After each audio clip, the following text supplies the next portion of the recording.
So the Blue Jays win a wacky one. 7-4 over the Minnesota Twins in 10 innings. And we'll get to how it got so wacky in a second. First things first, coming into the game, we're expecting Steve Pearce to be in the lineup, but a late scratch, and Kendrys Morales gets his spot in the lineup. And we're all thinking, okay, well, what's wrong with Steve Pearce? Apparently it was the coach's decision. So we're like, okay, maybe it's not an injury. Maybe it could be an injury, but we hadn't heard anything. And great, we got Morales in the lineup, a guy who can't hit a curveball for his life. So here we go.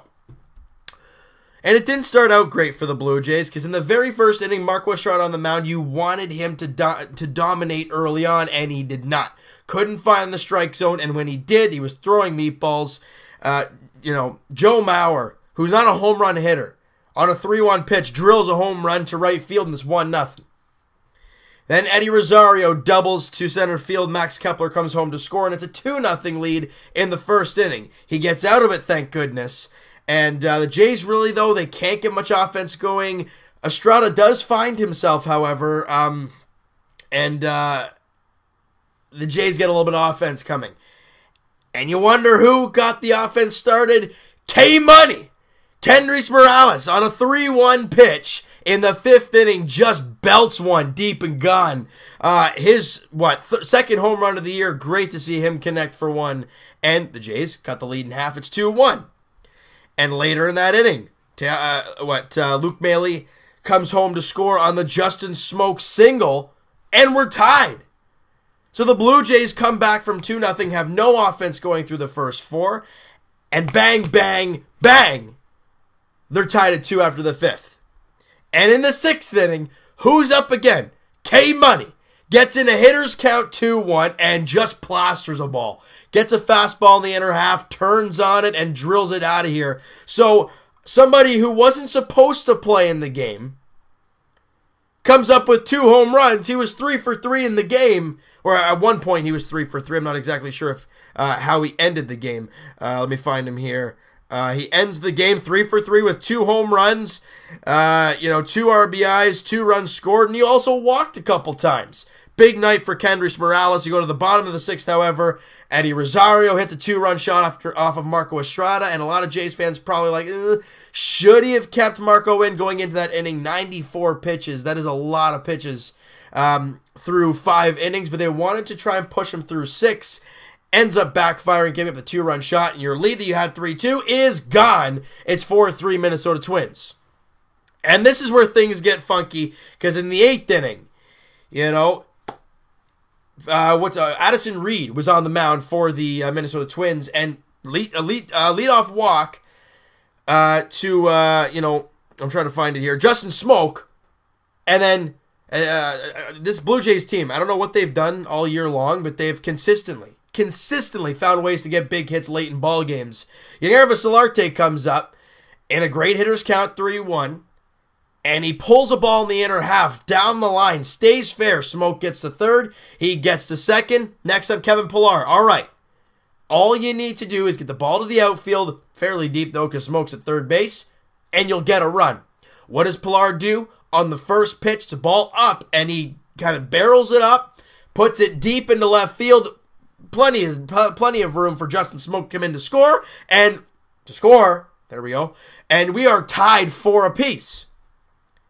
This is what I'm talking about. The Jays can't get anything going, can't get the lead in that inning, and we go to the bottom of the 8th where, they can't get anything going. Top 9, Jays can't get anything going. Bottom 9, they can't get anything going. And then we go to the 10th where things, like I said, get real funky in this ball game.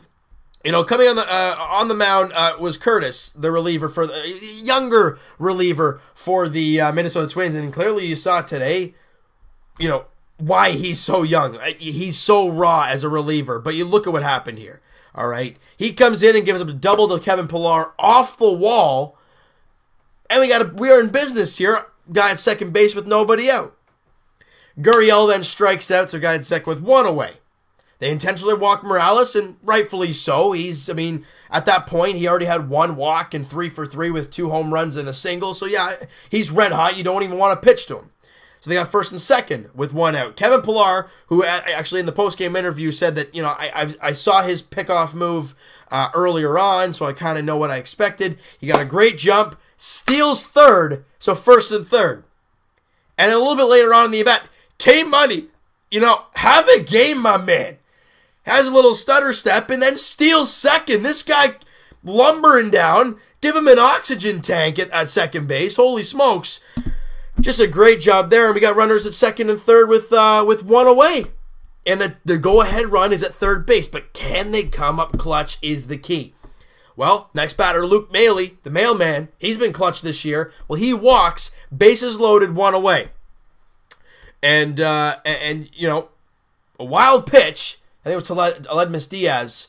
And Pillar comes in to score. And the Jays got the lead. But my goodness. The double, the intentional walk, then a weird steal by Morales. And then Maley walks. And then a wild pitch. And the Jays got the lead. Oh, but we ain't even done yet. So Morales ends up at third base on the wild pitch. Gifton Gope comes on to run for him, and rightfully so. And what happens next? A greasy infield single to shortstop. He can't handle it. Gifton Gope comes in to score. Maley gets to third base, and we're up by 2, but this is greasy. Oh, it ain't even done yet. Later on in that at-bat, another wild pitch, and Luke Maley comes in to score. We got a 3-run lead, and the only barreled-up baseball was Kevin Pillar's double. The Minnesota Twins have had an awful start to the year, and you can kind of see why. The Jays now win the series. They've won 3 straight now. They're feeling a little bit better about themselves. The comeback kids do it again. Down 2-0, you tie it. You get the lead 3-2. You're down 4-3. You tie it. And then you win it in extras. As much as it was a greasy win, we'll take it. I'm proud of these guys. I really am, because they continue to do a great job. And Marco Estrada, he went 5 innings, 7 hits, 4 runs, 1 walk, 3 strikeouts. His ERA did go up, but I didn't think he looked all that bad. The 2-run shot and the really bad first inning, other than that, Marco Estrada was very good. Also had 3 strikeouts, only walked 1 batter. I thought he was great. Second 1-0 came out in the 6th inning, clean inning of work, 2 strikeouts. He's been stellar so far as a Blue Jay. John Axford continues to show everybody the guy's terrific. Clean inning of work, 1.93 ERA. Ryan Tepera with a clean inning, 1.84 ERA. Tyler Clippard gets his 4th victory of the year. He's 4-0. He threw a clean inning of work, 1.76 ERA, and Roberto Osuna comes out in the bottom of the 10th inning and picks up his 8th save with a clean inning, 2.03 ERA. So after Marco Estrada's, I wouldn't say rough outing, but the 4 runs that he did give up, you have 1, 2, 3, 4, 5 innings for the Blue Jays of 1-hit baseball, didn't walk a batter, didn't allow a run. Shut down bullpen. They kept the Jays in the ball game, and the boys came up with the victory. As much as it was a greasy win, you gotta take it, all right? And the Jays, they look, you know what? I tried this earlier in the year saying, if I don't say the word sweep, they'll probably sweep. I won't jinx it. Well, they lost that game. Next time they had a chance to sweep a series, Kansas City, I said, let's go and sweep them. And they swept them. So let's go for the sweep tomorrow. Marcus Stroman versus Owen. I think their number 2 ranked prospect is coming up. Fernando Romero. I think I've been hearing about this guy, 23 years of age. He'll be taking on Marcus Stroman in the finale. That is tomorrow afternoon, a 1:10 first pitch in Minneapolis, Minnesota at Target Field. And the Jays look for their 4th straight win. They look to start this 8-game road trip on a 3-0 record. I mean, that'd be a great way to start it. All right, so you know what, guys? That is going to do it for this one. You guys enjoyed this video, and you guys enjoyed this game and how wacky the ending was. Hit that like button. I do appreciate that. Hit the subscribe button if you guys have not already. Comment down below what you guys think of the game. I wanted to say any big moments in the game other than that whole fiasco in the 10th. Who'd you like? Who'd you not like? I got to say, as much as I rip Morales apart a lot, and we all do, he was great. He's my player of the game in this one. All right, and we'll talk to you guys, Thursday, podcast edition, as the link is in the description for the podcast channel and for the podcast itself on iTunes. Link is also in the description for the Twitter. Go follow up, send me a DM, all that great stuff, talking about the Blue Jays, Raptors, Jays, all that. Blue Jays, Raptors, Jays. Not sure how that works out. Blue Jays, Raptors, Leafs. You guys can talk to me about all that great stuff. And, hey, we'll talk to you guys Raptors Edition Thursday as they look to rebound from tonight's heartbreak. And we'll talk to you guys Jays Edition tomorrow. It'll probably be a little bit later of an uploaded tomorrow, guys, but it will be uploaded tomorrow night, kind of about 7:30, 8 o'clock tomorrow, all right? So we'll keep you guys posted on that as the Jays look for the sweep against the Minnesota Twins at Target Field. Marcus Stroman versus Fernando Romero, the rookie. All right, so we'll talk to you guys then.